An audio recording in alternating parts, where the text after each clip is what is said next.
नमो भगवते वासुदेवाय। श्रीमद्भागवतम पहला स्कंद तीसरा अध्याय श्लोक नंबर है 25। 25। सब लोग म्यूट करके रखिए, किसी के मोबाइल से डिस्टर्ब नहीं होना चाहिए। ये सुनने वालों को दिक्कत होता है। जब बोलना है तब अनम्यूट करके तुरंत म्यूट कर दीजिएगा। हम लोग भगवान के 24 अवतारों का वर्णन सुन रहे हैं और इसमें अ, फलश्रुति में लिखा है कि जो व्यक्ति प्रतिदिन सायं और संध्या इन अवतारों को स्मरण करते हैं वो सब पापों से मुक्त हो जाते हैं। 25 नंबर श्लोक। अथासो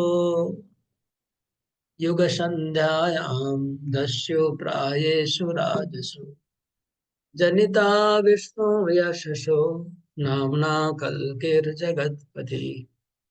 अथासो युग संध्यायां दस्यो प्रायेषु राजसु जनिता विष्णु यशसो नामना कल्किर जगतपति। अनुवाद ट्रांसलेशन पढ़िए बलराम को।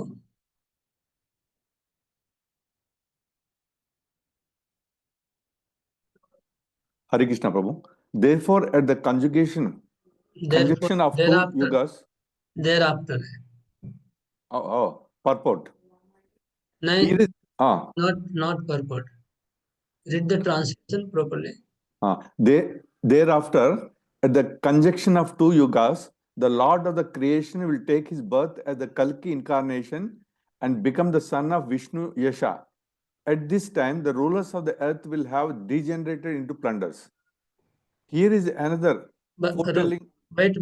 Let me first explain that translation. अथासो युग संध्याया, युग संध्या मतलब दो युगों का समन्वय। अथ मतलब इसके बाद, ये भविष्य में होने वाला है भगवान का, इसलिए अथासो लिखा है। युग संध्या, युग से मतलब कलयुग खत्म होगा और सतयुग आरंभ होगा। इसको संध्या मतलब जॉइंट होता है। दो संध्या का अर्थ होता है जहाँ पर कोई भी दो वस्तु का जो जॉइंट होता है वहां पर संध्या कहते हैं। संधि बोलते हैं ना, संधि मतलब जुड़ना। जैसे हड्डी का जहां जहां गांठ होती है इसको संधि कहते हैं, जहाँ दो हड्डियां जुड़ती है। तो इसको संधि का मतलब हो गया दो युग का जुड़ना, उसको संधि से संध्या होता है। तो जब कलयुग और सतयुग मतलब दो चतुर्युग जुड़ेंगे उस समय कल के अवतार होंगे। मतलब कल को खत्म करके सतयुग की स्थापना करने का वो काम करेंगे कल की भगवान। ओके, तात्पर्य पढ़िए मधुलीला मधुरी। यहाँ पर भगवान द्वारा कल की रूप में अवतार लेने की एक और भविष्यवाणी है।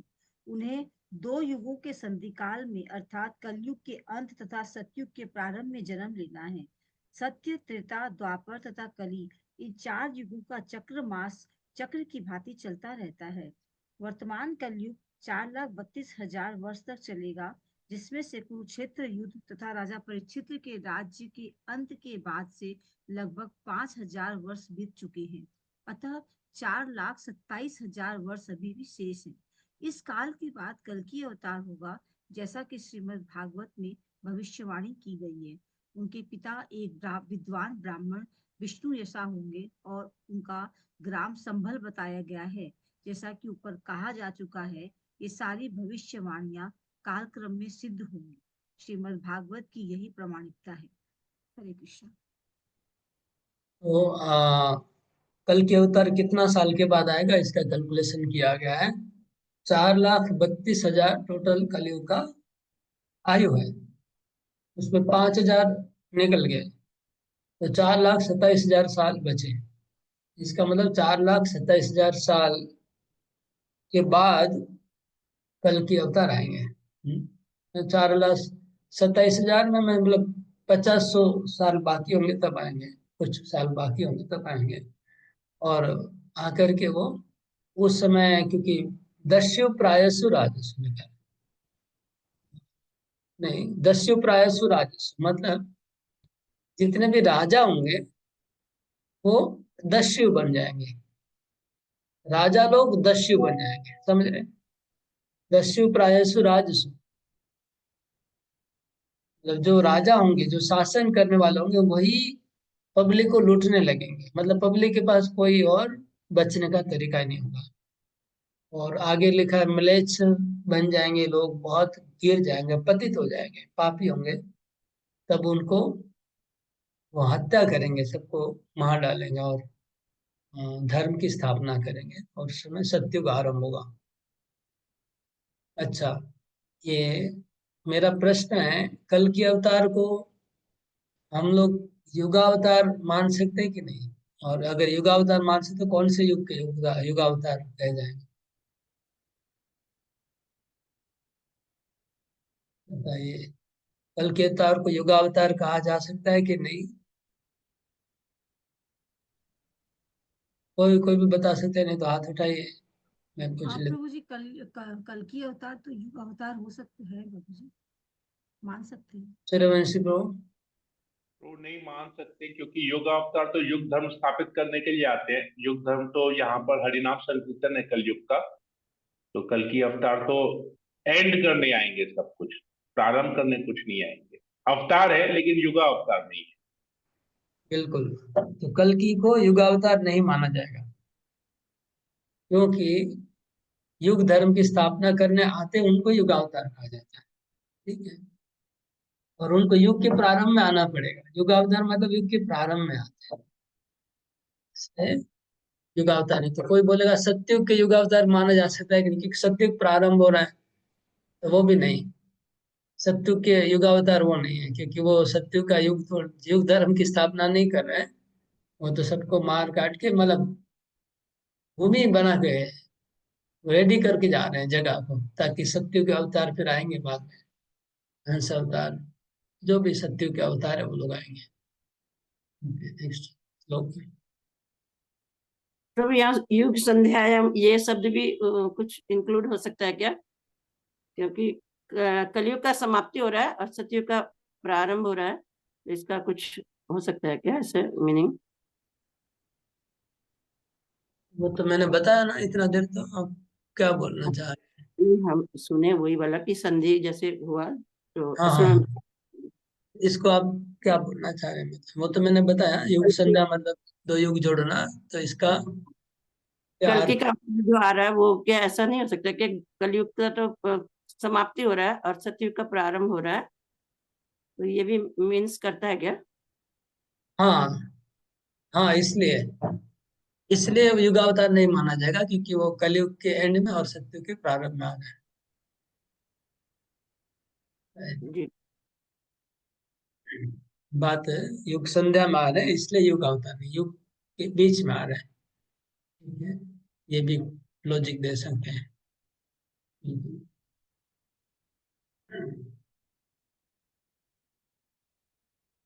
अवताराय संख्येया हरे सत्त्वनिधेर्द्विजा यथा विदाशना कुल्या सरशस्युसहस्रश।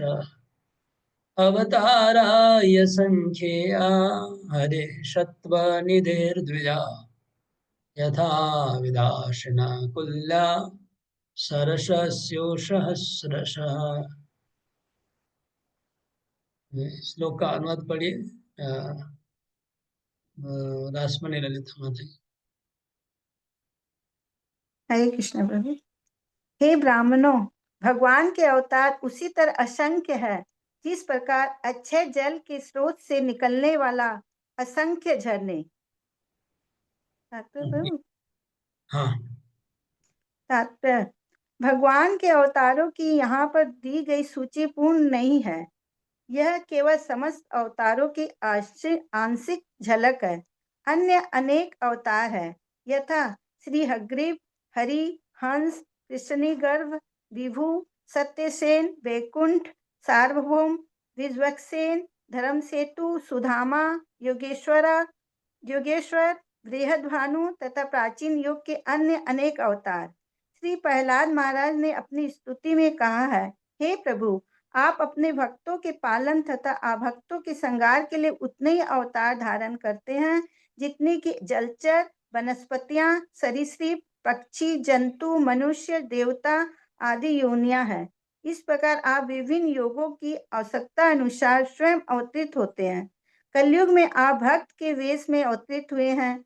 कलयुग में भगवान का यह अवतार भगवान चैतन्य महाप्रभु के रूप में है। भागवत तथा अन्य शास्त्रों में ऐसे कई स्थल है जहां भी चैतन्य महाप्रभु के रूप में भगवान के अवतार का स्पष्ट उल्लेख हुआ है।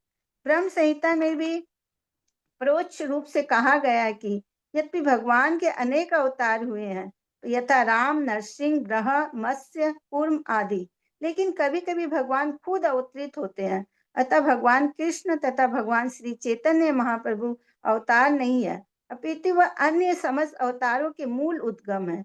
इसकी स्पष्ट व्याख्या अगले श्लोक में की गई है। इस तरह भगवान उन असंख्य अवतारों के अक्षय स्रोत है जिनका उल्लेख सदा नहीं किया जाता, किंतु ऐसे अवतार विशिष्ट अलौकिक कार्यकलापों के कारण विख्यात होते हैं जो किसी सामान्य जीव द्वारा संपन्न नहीं हो सकते। भगवान के प्रत्यक्ष तथा अप्रत्यक्ष सत्ता प्रेषित अवतारों की यही सामान्य पहचान है। ऐसे कुछ अवतार जिनका ऊपर उल्लेख हुआ है प्रायः पूर्णांश है।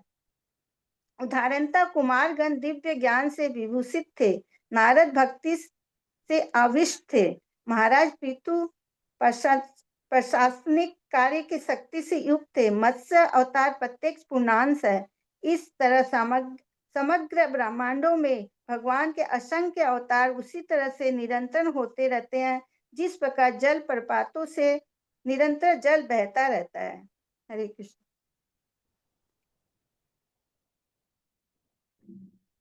बोले जिस प्रकार जल के स्रोत से जल की धाराएं बहती रहती है, ऐसे ही भगवान के असंख्य अवतार प्रकट होते रहते हैं। जल की धारा जैसे निरंतर बहती रहती है। अगर आपने कोई जल का झरना देखा होगा, तो वो 24 घंटा उनको कोई शांति नहीं है। या फिर अगर आप समुन्द्र के पास, अगर पुरी में अगर आप कभी नाइट स्टे करेंगे, समुद्र के आसपास में देखेंगे 24 घंटा समुद्र का आवाज आ रहा है, उसको कोई शांति कभी रुकता ही नहीं। दिन रात 365 दिन वो आवाज आता है और समुद्र जोर जोर से बौछारें मारता रहता है। तो जैसे सागर से बहुत सारी लहरें आती है कंटिन्यूस, जैसे झरने से पानी का स्रोत बहता है, ऐसे भगवान के असंख्य अवतार एक के बाद एक के बाद एक के बाद अवतार प्रकट हो रहे हैं।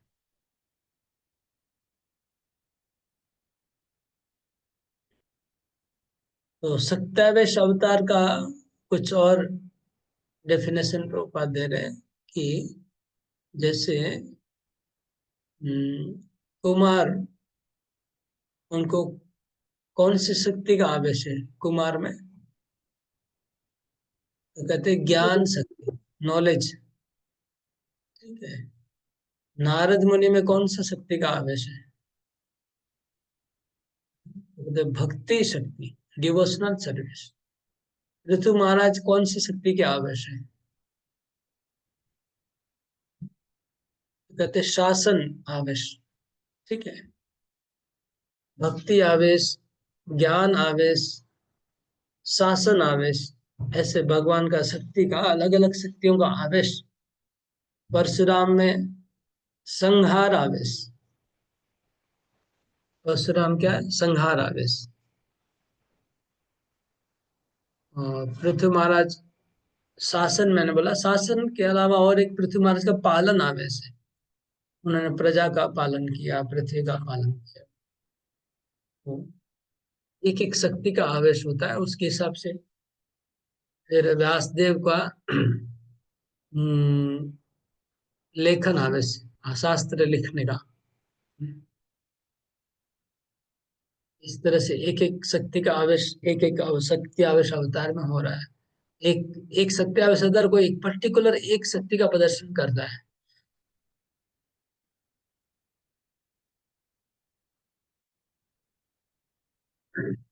बोला श्लोक।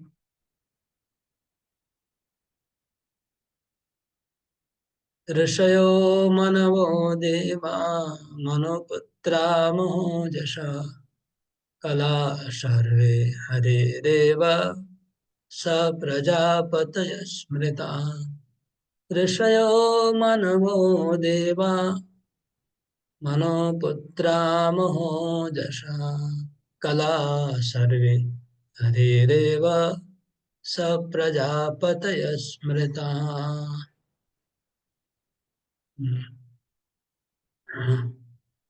ओके, पढ़िए, सूर्यवंशी को पढ़िए। All the rishis, Manus, demigods, and descendants of Manu, who are specially powerful, are plenary portions or portions of the plenary portions of the Lord. This also includes the Prajapatis. Those who are comparatively less powerful are called Vibhuti, and those who are comparatively more powerful are called Avesha incarnations. तो ये बात हमने already श्लोक number कितना, 3 number श्लोक के तात्पर्य में हम लोग ऑलरेडी पढ़ चुके हैं कि सत्यावेश अवतार का 2 प्रकार बताया गया था वहां पर, याद होगा। एक है साक्षात प्रत्यक्ष आवेश, सत्यावेश कहा जाएगा, और एक हो गया अप्रत्यक्ष, जिसको विभूति कहा जाएगा। यहाँ लिखा है हाँ विभूति। विभूति में कौन कौन है? जैसे देवता लोग भगवान की विभूति है, भगवान के विभूति कहलाएगी। तो इसलिए लिखा है यहाँ संस्कृत में श्लोक में क्या शब्द है? कला सर्व हरे रेव, भगवान की कलाएं हैं वो। अंश और कला, अंश मतलब हो गया कि भगवान के साक्षात स्वांश अवतार अथवा सत्यावेश अवतार, वो अंश कहलाते हैं। और जब भगवान के कोई जीव तत्व है और भगवान की कोई विभूति उसमें, तो विभूति उसको कला कहा जा रहा है। अंश मतलब भगवान के अवतार तक सीमित है, और कला मतलब भगवान की कोई विभूति है, जीव तत्व है, उसको ही कला कहते हैं। तो ये कला में कौन कौन है? ऋषि हो, बड़े बड़े ऋषि भी भगवान की कलाएं हैं। बड़े बड़े ऋषि मुनि को भी भगवान को यहाँ पर कला कहा गया। भगवान की कला है, मतलब भगवान का एक प्रकार का अवतार है, आवेश है भगवान का। और मनवो, ऋषयो, मनवो और मनु, जो 14 मनु है, स्वयंभू मनु, वैश्वत मनु, ये भी भगवान की कलाएं हैं, भगवान की, भगवान के अवतार है, ये भी सत्यावेश अवतार। और देवता लोग, इंद्र, चंद्र, सब वो भगवान की सत्यावेश है। और मनु के पुत्र लोग भी, प्रियव्रत महाराज, बड़े बड़े जो मनु के पुत्र हैं, ये लोग भी भगवान के सत्यावेश हैं। महो जैसे जितने भी शक्तिशाली बड़े बड़े राजा हुए, बड़े बड़े देवता हैं, सब भगवान की सत्यावेश है। लेकिन ये जीव तत्व है और ये कला का है जगह, प्रत्यक्ष आवेश नहीं है इनमें, अप्रत्यक्ष आवेश वाले ये सब भगवान की कला है। क्लियर है अभी? तो याद रखना होगा 6 प्रकार के जो अवतार है, उसमें जो छठा है सत्यावेश अवतार, वो 6 नंबर है। उसमें 2 भाग आ रहा है, दोनों जीव तत्व है। सत्यावेश अवतार जीव तत्व ही है पूरा ही, लेकिन फिर भी एक प्रत्यक्ष आवेश है जिसको भगवान का अवतार कहा जाएगा और अंश कहा जाएगा, और दूसरा ये जो है कला कहा जाएगा, विभूति है, अप्रत्यक्ष। प्रभु तो यहाँ पर तो प्रजापति भी दिया है। प्रजापति से तो हम लोग ब्रह्मा जी को रेफर करते हैं ज्यादा करके, मतलब हाँ, सब प्रजापति है। तो प्रजापति ब्रह्मा जी और 10 जन है प्रजापति। टोटल 10 प्रजापति है, उसमें एक ब्रह्मा जी है। तो ब्रह्मा जी तो ऑलरेडी बहुत बार काउंट हो चुके हैं। इसके पहले गुणावतार में आ गया ब्रह्मा जी का नाम। उसके बाद ब्रह्मा जी सत्यावेश ही है। ब्रह्मा जी तो प्रत्यक्ष आवेश है, मतलब सत्यावेश अवतार है, प्रत्यक्ष आवेश। शिव जी भी प्रत्यक्ष आवेश है, क्योंकि ये डायरेक्ट भगवान के गुणावतार हो गए। हाँ, इसलिए वो प्रत्यक्ष आवेश है। लेकिन यहाँ अप्रत्यक्ष जो बाकी प्रजापति लोग हैं ब्रह्मा जी के नीचे, वो लोग भी भगवान की कला माने जाएंगे।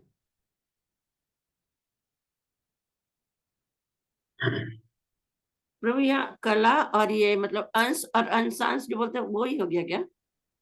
अंश, अंशांश, उसके बाद कला। वो थर्ड नंबर में, फोर्थ नंबर कला हो तो गया। चार चौथा नंबर में आएगा। नंबर। अंश, अंशांश, अंशांश, अंश भी है, उसके बाद कला। कला एकदम सबसे नीचे।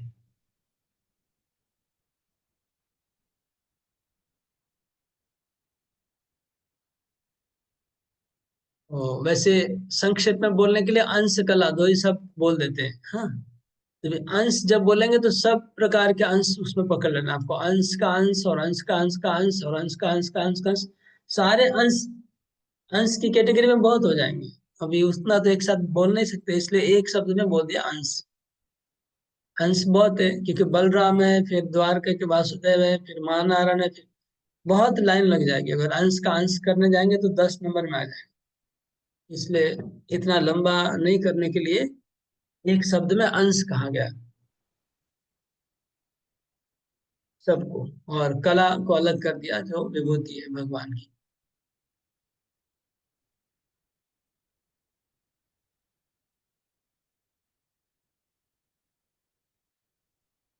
नेक्स्ट श्लोक जो भागवत का सबसे इम्पोर्टेंट श्लोक माना जाता है, भागवत का सिद्धांत श्लोक को याद भी करना है। एते चांस कला पुंस कृष्णस्तो भगवान स्वयं इंद्रादिव्याकुलं लोकं मृडयन्ति युगे युगे।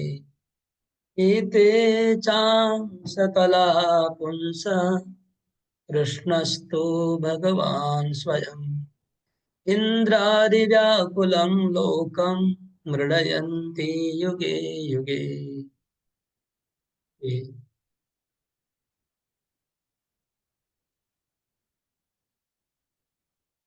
कौन है? और उर्मिला माता ट्रांसलेशन पढ़िए। हरे कृष्ण प्रभु।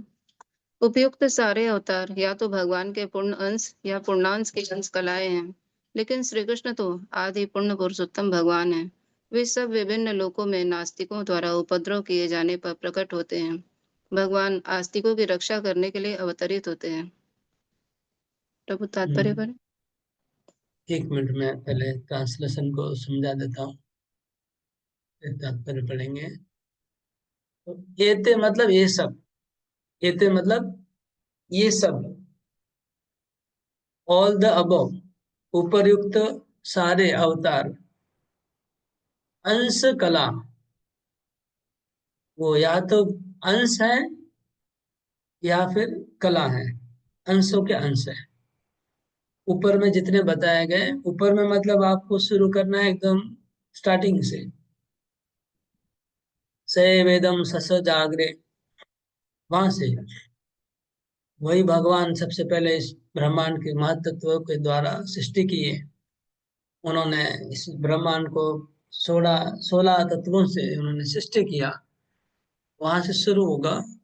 और अभी तक जितने भी वर्णन हुआ सब या तो अंश है भगवान के, या अंशों के अंश है, मतलब कला है। कृष्णस्तु भगवान, तो लेकिन तो मतलब किंतु, जब कहीं पर किंतु शब्द आता है, जब किंतु शब्द आता है कहीं पर, तो उसका अर्थ का जो पीछे कहा गया वो उसके विपरीत बात है। पीछे जो कहा गया वो ठीक नहीं है, तब किंतु आता है। पीछे की बात को खंडन करने से किंतु आता है, समझते हैं कि नहीं सब लोग? पीछे की बात को खंडन करने के लिए किंतु आता है। जैसे कोई कहे कि प्रभु जी तो बहुत अच्छा क्लास लेते हैं, बहुत अच्छा क्लास, किंतु बस खत्म, पानी फेर दिया पूरा। किंतु वो गुस्सा करते हैं, किंतु वो डांटते हैं, किंतु मतलब पीछे को पानी फेर देना। इसलिए किंतु शब्द यूज नहीं करना चाहिए। तो यहाँ पर क्या है कि ये सारे अंश और कला है, किंतु किंतु आ गया मतलब सब लोग कला नहीं है, उसमें एक जन अंश और कला नहीं है। कौन? कृष्णस्तु भगवान स्वयं। कृष्ण अंश और कला नहीं है, वो क्या है? स्वयं भगवान है। तो इसलिए कभी कुछ कहा जाएगा, उसमें कुछ कमी होती है, उसको चेंज करना है, तब किंतु बोलते हैं। ये ट्रेन हमेशा टाइम से चलती है, किंतु रविवार को लेट जाती है। समझ गए? तो किंतु बोलने से वो पीछे जो बोला गया उसको थोड़ा करेक्शन होगा। तो ये सारे अवतार भगवान के अवतार हैं, किंतु कृष्ण अवतार नहीं, स्वयं भगवान है। आ,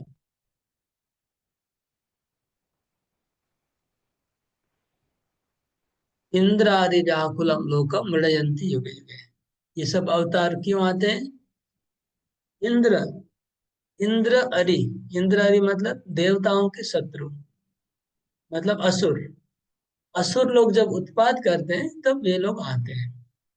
अभी ये जो श्लोक है, कृष्णस्तु भगवान स्वयं, लेकिन कृष्ण भगवान है, क्या इससे सारे संदेह खत्म नहीं हो जाते हैं कि कृष्ण भगवान है कि नहीं? क्योंकि हम लोग इसको मानने के पहले तो यही सोचते थे ना कि नारायण भगवान है, विष्णु भगवान है, और कृष्ण विष्णु के अवतार है। यही तो सब लोग बोलते हैं कि कृष्ण विष्णु के अवतार है, विष्णु भगवान है। लेकिन इस चैप्टर से ये क्लियर नहीं हो रहा है कि कृष्ण स्वयं भगवान है। कृष्ण उनके अवतार नहीं है, नारायण के। तो लेकिन बाहर वालों के तर्क नहीं करना चाहिए, लेकिन अपनी समझ के लिए। इसलिए ये श्लोक बहुत इंपॉर्टेंट है। हाँ, ये एस्टैब्लिश करता है कि कृष्ण स्वयं भगवान है। तात्पर्य एक एक पैराग्राफ पढ़िएगा सब लोग। उर्मिला माता ही पढ़िए आप पहले, बहुत बड़ा इस तात्पर्य। विशिष्ट इस विशिष्ट श्लोक में भगवान श्री कृष्ण को अन्य अवतारों से पृथक किया गया है। उनकी गणना अवतारों में की जाती है, क्योंकि अहेतु की कृपा बस वे अपने दिव्य धाम से अवतरित होते हैं। अवतार का अर्थ होता है कि नीचे उतरने वाला। भगवान के सारे अवतार, जिसमें स्वयं भगवान सम्मिलित हैं, विशेष उद्देश्य की पूर्ति के लिए भौतिक जगत के विभिन्न लोकों में तथा विभिन्न योनियों में अवतरित होते हैं। कभी वे स्वयं आते हैं और कभी उनके अलग अलग पूर्णांश अंश या अंशांश कला, या फिर उनके द्वारा प्रत्यक्ष अथवा अप्रत्यक्ष रूप से आवेशित अंश इस भौतिक जगत में विशिष्ट कार्यों को संपन्न करने के लिए अवतरित होते हैं। भगवान मूल रूप से समस्त ऐश्वर्य, सामर्थ्य, यश, सौंदर्य, ज्ञान तथा वैराग्य से पूर्ण होते हैं। जब ये पूर्णांशों या अंशांशों द्वारा अंशतः प्रकट होते हैं, तो यह समझना चाहिए कि उन विशिष्ट कार्यों के लिए उनकी विभिन्न शक्तियों के प्राकट्य की आवश्यकता होती है। जब कमरे में बिजली के छोटे छोटे लट्टू जलते हैं, तो इसका अर्थ यह नहीं होता है कि बिजली घर केवल इन्हीं लट्टुओं तक सम्मिलित है। उसकी बिजली घर से भारी क्षमता वाले बड़े बड़े औद्योगिक डायनेमो चलाए जा सकते हैं। इसी प्रकार भगवान के अवतार सम्मिलित शक्ति का ही प्रदर्शन करते हैं, क्योंकि उस समय उतनी ही शक्ति की आवश्यकता होती है। अरे बोल। तो ये लट्टू लट्टू बोलते हैं, मेरे को पता ही नहीं था बल्ब को लट्टू बोलते हैं। तो बल्ब का एग्जाम्पल समझ में आ रहा है? बल्ब का उदाहरण, जैसे बल्ब जल रहा है, मेरे घर को प्रकाशित कर रहा है एक बल्ब, और पावर हाउस में कितना पावर है, उसका कोई कंपैरिजन नहीं हो सकता है ना। पावर हाउस जहाँ से पावर ग्रिड है, जहाँ से पावर आ रहा है, वहां तो भयंकर बहुत पावर है। लेकिन एक बल्ब से क्या पता चलेगा? एक क्या, 100 बल्ब से भी पता नहीं चलेगा, 1000 बल्ब से भी पता नहीं चलेगा, है कि नहीं? अगर 1000 बल्ब को भी अगर आप देख लेंगे तो भी पावर हाउस का पावर से कंपैरिजन की। प्रभुपाद क्या बोले, उसी पावर हाउस से बड़े बड़े इंडस्ट्रियां चल रही है। तो पावर हाउस कौन है और बल्ब कौन है, बताए? पावर हाउस ब्रह्म है, ब्रह्म ज्योति, और बल्ब सब अवतार है, यही तो, कि नहीं? सही है कि गलत है? Powerhouse Lord Krishna Prabhu. हम्म? ब्रह्म वो गलत है। पावर है, परम ब्रह्म पावर है। अर्जुन बोलते हैं कृष्ण को परम ब्रह्म, परम धाम, पवित्रम परमम भुवन। तो परम ब्रह्म ही पावर हो गया ना, और सब अवतार हो गए। चलो। क्या?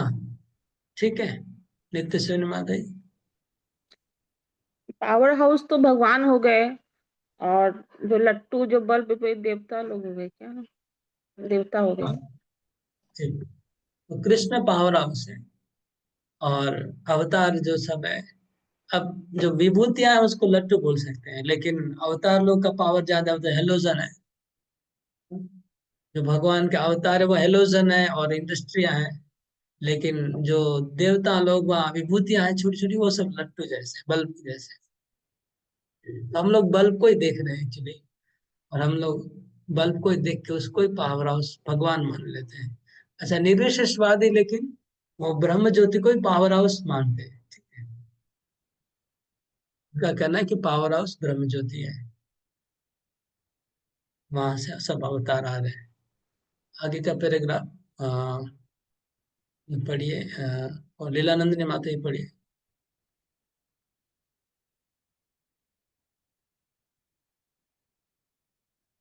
पढ़ पाएंगे कि नहीं, ये तो फिर नेक्स्ट। हम पढ़े म्यूट। प्रभु जी। हाँ पढ़िए नित्य सर। उदाहरणार्थ, भगवान परशुराम ने विरोधी क्षत्रियों का 21 बार संहार करके तथा भगवान नरसिंह ने अत्यंत शक्तिशाली नास्तिक हिरण्यकशिपु को मार करके असमान ऐश्वर्य का प्रदर्शन किया। हिरण्यकशिपु इतना शक्तिशाली था कि उसकी भौहें टेढ़ी करने से ही कांपने लगते थे। उच्च लोगों के देवता आयु, सौंदर्य, संपत्ति, साज सामग्री तथा अन्य मामलों में यहाँ के धनी से धनी मनुष्यों से बढ़ चढ़कर होते हैं, तो भी वे सब हिरण्यकशिपु से भयभीत थे। इस प्रकार हम कल्पना कर सकते हैं कि इस भौतिक जगत में हिरण्यकशिपु कितना शक्तिशाली था, किंतु भगवान नरसिंह ने अपने नाखूनों से इस हिरण्यकशिपु के भी खंड खंड कर दिए। इसका अर्थ यह हुआ कि भौतिक दृष्टि से चाहे कितना ही बलशाली क्यों न हो, वह भगवान के नाखूनों की शक्ति का सामना नहीं कर सकता। इस प्रकार जामदग्नि ने समस्त अवज्ञाकारी राजाओं को उनके राज्यों में जाकर मारने की दैवी शक्ति दिखलाई। भगवान के सत्यावेश अवतार नारद तथा पूर्णांश अवतार वराह तथा अपतच्छ आवेश अवतार भगवान बुद्ध ने जन समूह में श्रद्धा उत्पन्न की। राम तथा धन्वंतरी अवतारों ने उनकी ख्याति तथा बलराम, मोहिनी एवं बामन ने उनके सौंदर्य का प्रदर्शन किया। दत्तात्रेय, मत्स्य कुमार तथा कपिल ने उनके दिव्य ज्ञान का प्रदर्शन किया। नर तथा नारायण ऋषियों ने उनके त्याग का प्रदर्शन किया। इस प्रकार भगवान ने समस्त अवतारों ने प्रत्यक्ष या अप्रत्यक्ष रूप से विभिन्न लक्षणों का प्रदर्शन किया, लेकिन आदि भगवान कृष्ण ने भगवान के संपूर्ण लक्षण प्रकट किए। इस प्रकार इसकी पुष्टि होती है कि वे अन्य समस्त अवतारों के उद्गम हैं, और उनका सबसे असामान्य लक्षण तो वह था जिसमें उन्होंने गोपियों के साथ अपनी लीलाओं के रूप में अपनी अंतरंगा शक्ति का प्रदर्शन किया। गोपियों के साथ उनकी लीलाएं उनके दिव्य अस्तित्व, आनंद तथा ज्ञान की स्थिति को प्रकट करने वाली है। यद्यपि ये ऊपर से पढ़ने काम जैसी लगती है, गोपियों के साथ उनकी लीलाओं के प्रति विशेष आसक्ति का कभी गलत अर्थ नहीं लगाना चाहिए। भागवत के 10वें स्कंद में इन लीलाओं का वर्णन है। गोपियों के साथ कृष्ण की लीलाओं के दिव्य स्वरूप को समझ पाने के लिए किसी भी जिज्ञासु को यह भागवत अन्य 9 स्कंदों द्वारा धीरे धीरे अग्रसर कराता है। हरे कृष्ण। तो पहला क्वेश्चन तो ये होगा कि वो बल्ब का और पावर हाउस का और इंडस्ट्री का एग्जाम्पल। और दूसरा क्वेश्चन यहाँ पर जो बन रहा है, भगवान के कौन से अवतार में कौन सा भगवान का ऐश्वर्य का प्रकाश किया। ये शायद चक्रवर्ती ठाकुर का एक्सप्लेनेशन है, प्रभुपाद जी दिए हैं। तो देखिए यहाँ पर लिस्ट बनाया, भगवान का जो 6 ऐश्वर्य है, वो 6 ऐश्वर्य में से कौन सा ऐश्वर्य कौन से अवतार ने प्रकट किया, उसका लिस्ट है। पहले परशुराम और नरसिंह देव, इन्होंने कौन सा ऑपुलेंस, किलिंग द डिसोबीडिएंट क्षत्रिय, इन्होंने शक्ति का प्रदर्शन किया। परशुराम और नरसिंह देव ने शक्ति का, कि अपने नख से बड़े बड़े आदमी को उन्होंने मार डाला, खाली नख से, कितनी शक्तिशाली है। तो शक्ति का प्रदर्शन परशुराम और नरसिंह देव। फिर आगे नेक्स्ट आएगा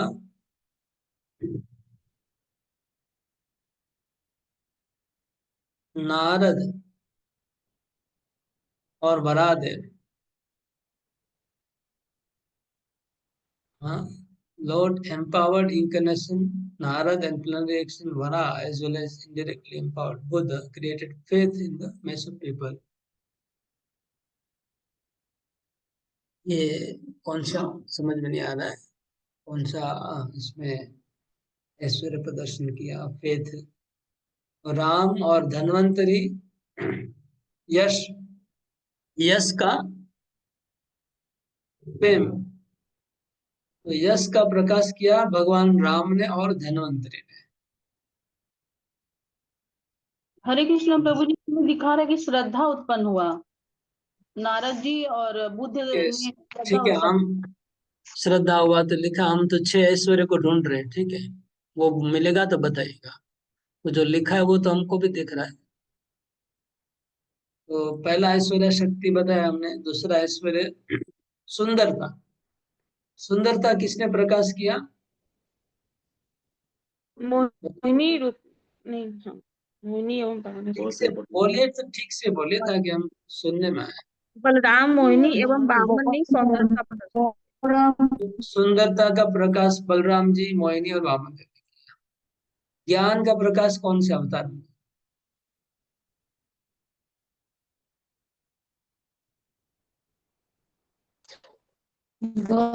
दत्तात्रेय, मत्स्य कुमार तथा कपिल ने उनके दिव्य ज्ञान का प्रदर्शन किया। दत्तात्रेय, कपिल भगवान, मत्स्य और कुमार। मत्स्य क्या बोल रहे हैं? तो मत्स्य अवतार ने जैसे वेदों का दिया और कुमारों ने ज्ञान का, इसलिए आप अच्छा, मत्स्य को और कुमार। ठीक है, तो दत्तात्रेय, मत्स्य अवतार, कूर्म अवतार और कपिल अवतार, इनको ज्ञान का प्रकाश, क्योंकि मत्स्य भगवान ने मनु महाराज को, हमने कल बोला ना, मनु को उन्होंने ज्ञान दिया, मत्स्य पुराण सुनाया। तो दत्तात्रेय, मत्स्य, कूर्म और कूर्म नहीं, कुमार, चतुष्कुमार और कपिल भगवान, ये ज्ञान के प्रकाश है। ओके, वैराग्य का अवतार किसने प्रकट किया? वैराग्य नर नारायण इतना देरी क्यों कर रहे हैं? नर नारायण भगवान। ठीक है, तो वैराग्य, ज्ञान, यश, सौंदर्य, शक्ति, अभी कौन सा बच गया 5 में से? त्याग बच गया ना? हाँ, त्याग एक सर 6 ऐश्वर्य का नाम भी भूल गए, 6 ऐश्वर्य भी याद नहीं। संपूर्ण धन, बाबू संपूर्ण धन का था ना, धनवान। हाँ, धन, वेल्थ बच गया। तो 5 का वेल्थ बच गया। अभी जो एक जो बोल रहे थे क्या नाम, फेथ, वो कौन सा है देखते हैं, वेल्थ मैच होता है कि नहीं उसमें। उसमें वहां पे नारद वरादेव बुद्ध है, तो उसमें बुद्ध भगवान तो बहुत वेल्दी थे, वैसे कुछ करके वो मैच वरा, तो बुद्ध और नारद, उनका वेल्थ तो नहीं आता इनके जीवन नहीं में। आता है, नहीं आता। हाँ, ओके, वेल्थ का प्रदर्शन यहाँ मैच नहीं हो रहा है एनीवे। तो 5 हो रहा हम लोग को हिसाब से, 5 मैच हो गया। शक्ति का प्रदर्शन, स्ट्रेंथ का प्रदर्शन हो गया नरसिंह देव और परशुराम। ब्यूटी का हो गया वामन, मोहिनी, बलराम। और यश का प्रदर्शन हो गया राम और धन्वंतरी। ज्ञान का प्रदर्शन बहुत दत्तात्रेय, कपिल इत्यादि। वैराग्य भी नर नारायण ऋषि, भगवान ऋषभ देव वैराग्य में आएंगे।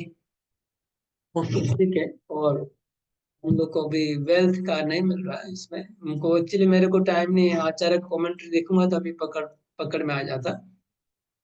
उनसे क्या, डायरेक्ट इंग्लिश से देख रहे हैं तो इसलिए। ओके, आगे पढ़ते हैं। इसको सबको याद रखना है। तो अभी तो श्रद्धा लिख के रखिए, श्रद्धा प्रदर्शन के लिए। श्रद्धा का नारद मुनि और आ, बुद्ध और वराह, तो तीनों का तो कोई मैचिंग ही नहीं हो रहा है। नारद मुनि कहाँ गए और वराहदेव कहाँ और बुद्ध भगवान कहाँ, तीनों का मैचिंग नहीं आ रहा है। लेकिन समावदर कैसे मैचिंग किया गया हम लोग को समझ में नहीं आ रहा है। हरे कृष्ण प्रभु, अभी जैसे एक बार यही टेबल बन जाए तो बाद में फिर छाटा छटी हो जाएगा हाँ, क्या? अभी यही अभी टेबल बना दे हाँ, सर, इनको श्रद्धा में डाल दीजिए। अभी तो हो गया 6 चीज, 6 में 6 का टेबल बना लीजिए, 6 आइटम। और उसमें पैसे की जगह, वेल्थ की जगह श्रद्धा डाल दीजिए। क्योंकि नित्यानंद प्रभु जब प्रचार करने गए थे तो बोले भक्ति के लिए जो पैसा क्या है, श्रद्धा को पैसा बताया, है ना। नदिया गोत्र में वो जो गाना आप सुने होंगे, श्रद्धा मूल्य से ही नाम हाटे ते बिका है। तो श्रद्धा को पैसा मूल्य बताया था, तो इसलिए यहाँ श्रद्धा सेटिंग हो गया पैसे के लिए। हरे कृष्णा प्रभु, यहाँ पे जो पहला दूसरा पैरा हो रहा है उसमें लिखा है ना कि भगवान परशुराम ने विरोधी क्षत्रियों को 21 बार संहार करके तथा नरसिंह के परम सद, यहाँ पे लिखा है ना कि लास्ट में लिखा है कि असामान्य ऐश्वर्य का प्रदर्शन किया है। तो हाँ, सभी तो सभी ऐश्वर्य है, छह के छह हाँ, ऐश्वर्य, सबके सब है। सब में देखिए अच्छा। ऐश्वर्य का बात आएगा, सब में आएगा। हम्म।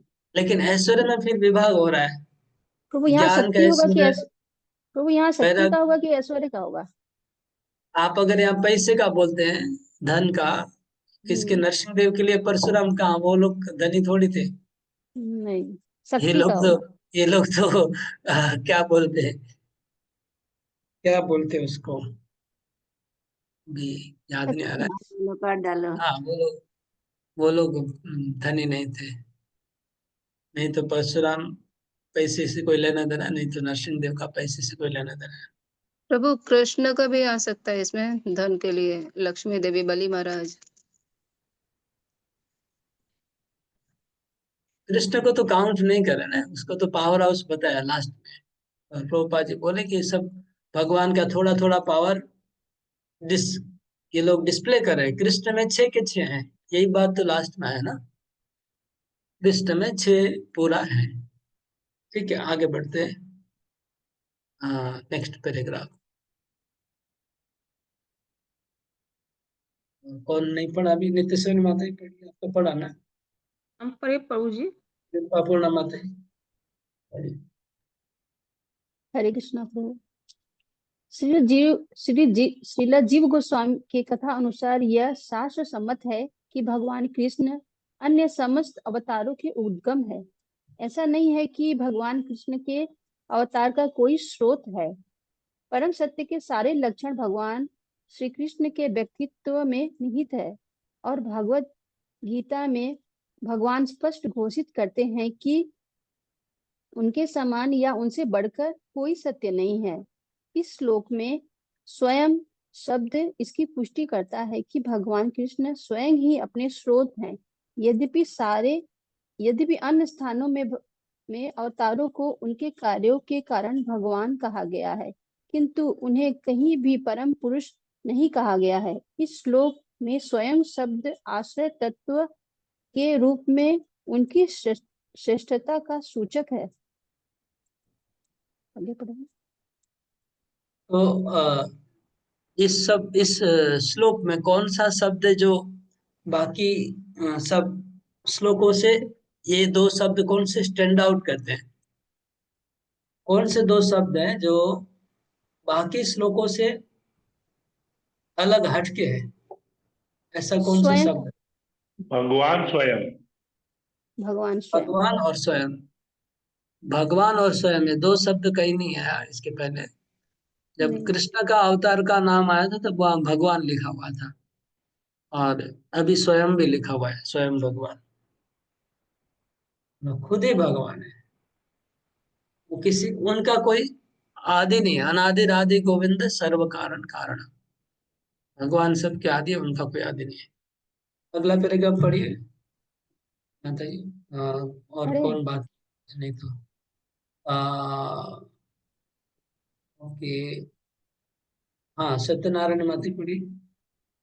जब भी पढ़ेंगे थोड़ा सा धीरे धीरे पढ़ना है, फास्ट हम लोग को भागना नहीं है, और एक एक शब्द को स्पष्ट श्रद्धा पूर्वक पढ़ना है। मतलब अश्रद्धा नहीं होनी चाहिए, नहीं तो अपराध हो जाता है ना। हरे कृष्ण प्रभु। आश्रय तत्व कृष्ण अद्वय हैं। उन्होंने अपना विस्तार विभिन्न अंशों, कलाओं तथा कणों के रूप में स्वयं प्रकाश, तद एकात्मा, प्रभाव, वैभव, विलास, अवतार, आवेश तथा जीव के नाम से रखा है। ये सभी अनंत शक्ति से युक्त हैं और अपने अपने स्वरूपों के लिए सर्वथा उपयुक्त हैं। अध्यात्म विषय के पंडितों ने आश्रय तत्व कृष्ण का अत्यंत सावधानी से अध्ययन करके उनके 64 मुख्य गुण बताए। भगवान के सारे अंश या श्रेणियों में इन गुणों का कुछ प्रतिशत ही पाया जाता है, लेकिन श्री कृष्ण में ये गुण 100% पाए जाते हैं।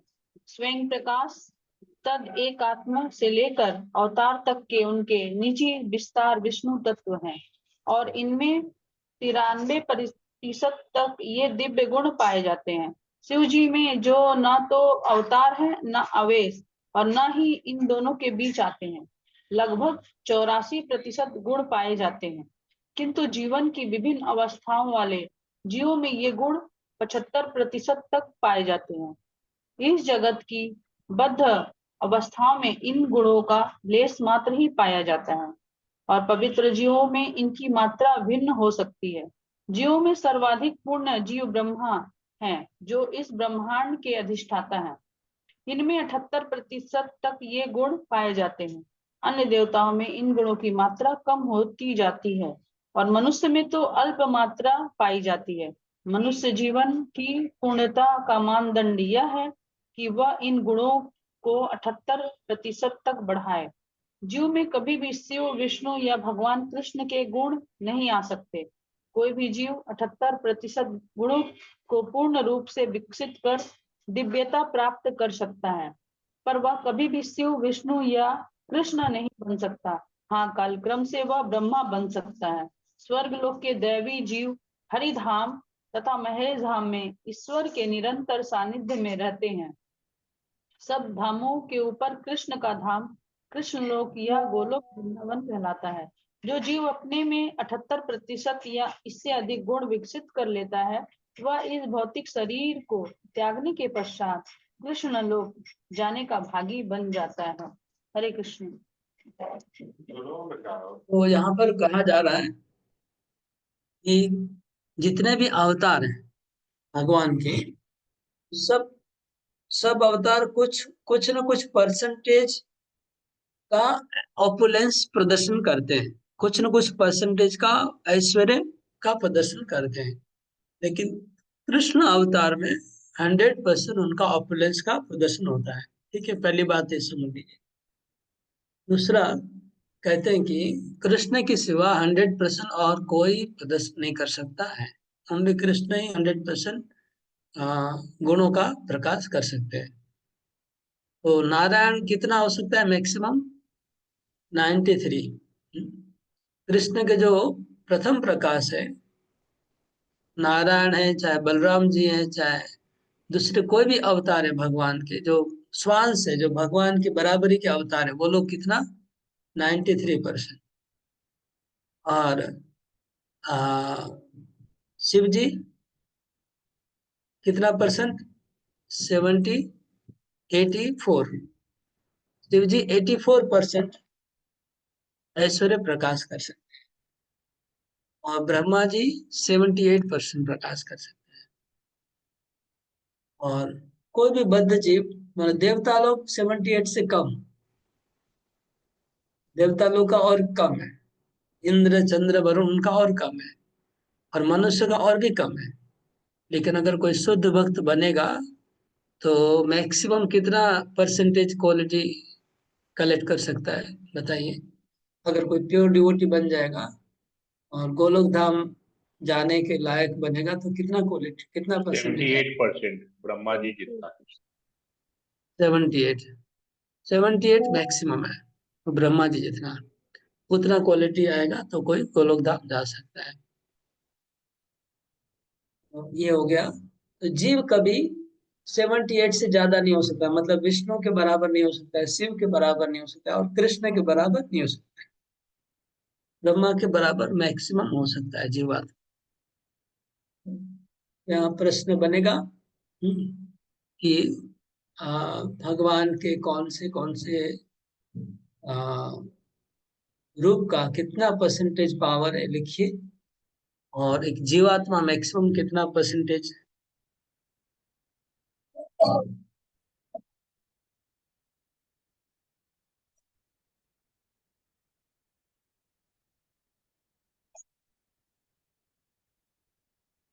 म्यूट करना था। जीवात्मा मैक्सिमम कितना परसेंटेज प्राप्त कर सकता है, और गोलोक धाम जाने के लिए कितना परसेंटेज की आवश्यकता है?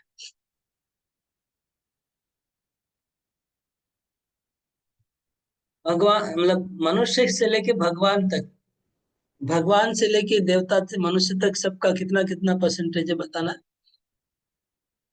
फिर एक जीवात्मा मैक्सिमम कितना प्राप्त कर सकता है? पहला क्वेश्चन होगा कि भगवान और अवतार और देवता और मनुष्य सबकी कितने कितने पावर है। आपको पहले भगवान का बताना है, कृष्ण का 100%, फिर नारायण, फिर शिव, फिर ब्रह्मा, फिर दूसरे देवता, फिर मनुष्य, जैसे प्रभुपाद जी ने बताया, सबका कितना कितना पावर है। और लास्ट में शुद्ध भक्त को कितना पावर हो सकता है, भगवत धाम जाने के लिए कितना चाहिए, ये प्रश्न बनेगा।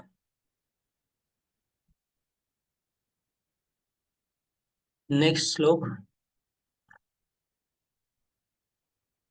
जन्म गुह्यं भगवतो य एतत् प्रयतो नर सायं प्रातर्गृह्णन् भक्त्या दुःखग्रामाद् विमुच्यते। अनुवाद, सुधा माते अनुवाद पढ़िए। हरे कृष्णा प्रभु, दंडवत प्रणाम। जो कोई भी भगवान के गुण अवतारों का सावधानी पूर्वक प्रतिदिन सुबह तथा शाम को पाठ करता है, वह जीवन के समस्त दुखों से छूट जाता है। तो जो व्यक्ति ये अवतारों का नाम डेली याद करेगा, बोलते हैं, तो वो सब दुखों से मुक्त हो जाएगा। तात्पर्य पढ़िए। भगवत गीता में भगवान ने घोषणा की है कि जो कोई उनके दिव्य जन तथा कर्म के तत्वों को जानता है, वह इस अस्थायी भौतिक संसार से छूटकर भगवत धाम को जाता है।